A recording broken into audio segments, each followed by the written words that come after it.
नमस्कार, मैं शोभा शर्मा दुर्गावती हेमराज विद्यालय में हिंदी की अध्यापिका हूँ। आज मैं क्लास 8th को उनकी पुस्तक बसंत का प्रथम पाठ ध्वनि उसकी व्याख्या बताने जा रही हूँ। सभी बच्चों से अनुरोध है कि सभी इसे ध्यान से सुनें और इसकी व्याख्या फिर अपनी कॉपी में लिखें। चलिए अब हम अपने पाठ को शुरू करते हैं। ध्वनि।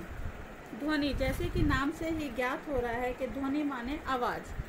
कवि की वो आवाज़ जो प्रत्येक देश के युवाओं को गतिशील और जागरूक बनाने की प्रेरणा दे रही है। ध्वनि नामक इस कविता में कलियों एवं पुष्पों के माध्यम से कवि ने देश के युवाओं को गतिशील एवं जागरूक बनाने की चेष्टा की है और अपने अंतर मन की आवाज़ द्वारा वह प्रत्येक व्यक्ति को उत्साहित कर रहे हैं। अब इसी के साथ हम अपने पाठ की व्याख्या शुरू करते हैं। अभी न होगा मेरा अंत, अभी अभी तो आया है मेरे वन में मृदुल बसंत, अभी न होगा मेरा अंत। हरे हरे ये पात, डालियाँ कलियाँ कोमल गात, मैं ही अपना स्वप्न मृदुल कर फेरूंगा निंद्रित कलियों पर, जगह एक प्रत्यूष मनोहर। अब हम इसकी व्याख्या करेंगे।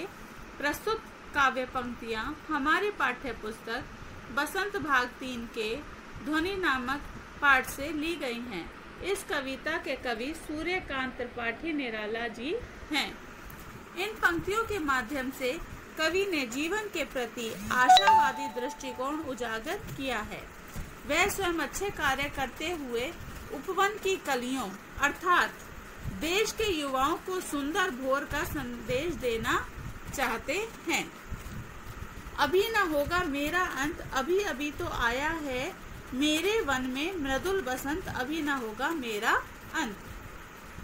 कवि अपने उत्कर्ष काल का वर्णन करते हुए कह रहा है कि अभी उसके कवि जीवन का अंत नहीं होगा, क्योंकि अभी तो उसके जीवन रूपी वन में सुकुमार बसंत का आगमन हुआ है। यह तो उसके कवि जीवन का उत्कर्ष काल है। अभी उसका अंत होने वाला नहीं है, क्योंकि उसके जीवन में अभी बसंत रूपी उपवन आया है। उसके अंदर एक उत्साह जागृत हुआ है, इसलिए उसका अंत अभी नहीं है।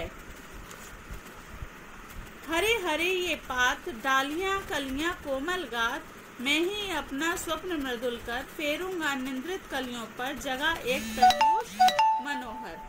बसंत के आने से उसके जीवन रूपी वन में चारों ओर पेड़ पौधे और हरे हरे पत्ते आ गए हैं। उनकी डालियों पर कोमल कोमल कलियां आ गई हैं। सभी पेड़ पौधे नए नए कोमल पत्तों से ढक गए हैं। इससे लगता है कि उसका शरीर कोमल हो गया है।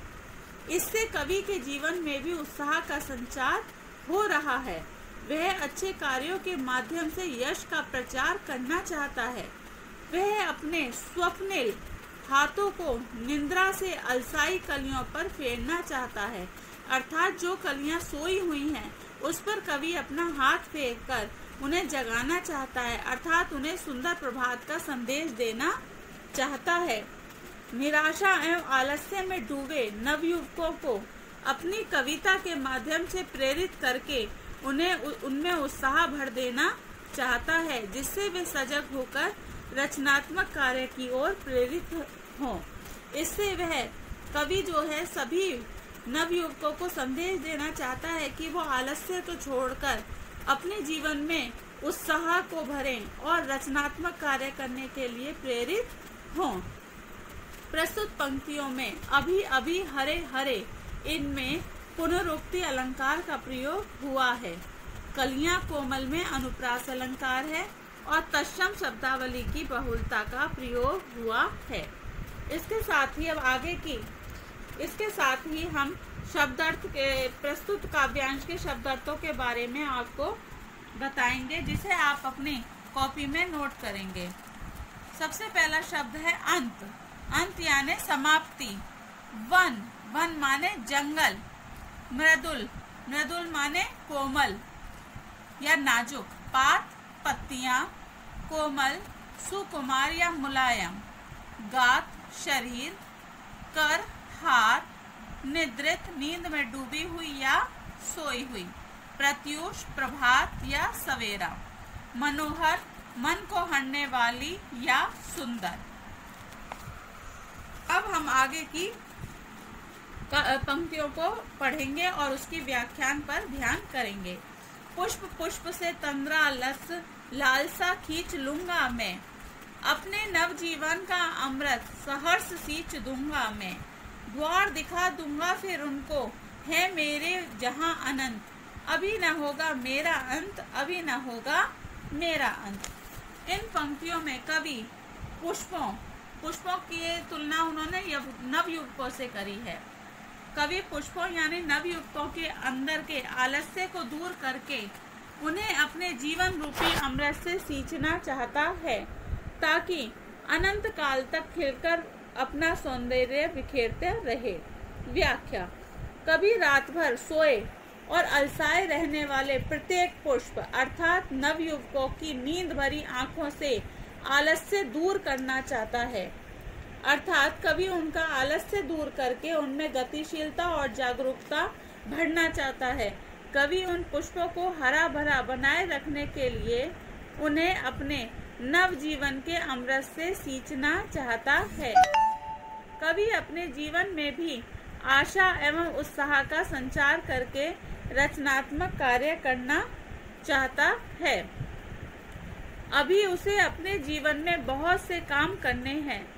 वह प्रत्येक पुष्प अर्थात हर नवयुवक से उसका आलस्य छीन लेना चाहता है, उसे उत्साहित करना चाहता है।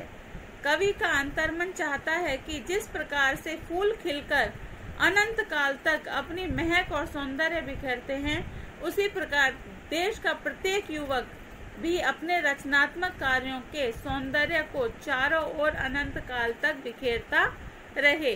जीवन में आशा एवं उत्साह से भरपूर कवि इन फूलों को अपने जीवन का द्वार दिखा देना चाहता है, ताकि फूलों के समान उसका भी जीवन महक उठे। कवि के जीवन में अभी बसंत का आगमन हुआ है, इसलिए उसका अंत अभी नहीं होगा। जब तक वह प्रत्येक व्यक्ति के अंदर उत्साह और जागरूकता नहीं भर देगा, जब तक उसका अंत नहीं होगा। अब इस काव्यांश की शब्द अर्थों पर ध्यान करेंगे और इसे अपनी कॉपी पर नोट करेंगे। तंद्रालस, नींद की खुमारी या नींद में उत्पन्न आलस्य। लालसा, इच्छा। नव, नया। अमृत, सुधा।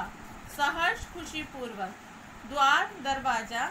अनंत, जिसका कोई अंत ना हो।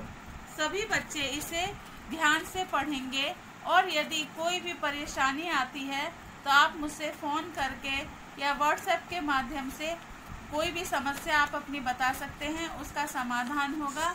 और प्रत्येक बच्चा अपना कॉपी को बनाए और बहुत सुंदर ढंग से कार्य को करे। धन्यवाद।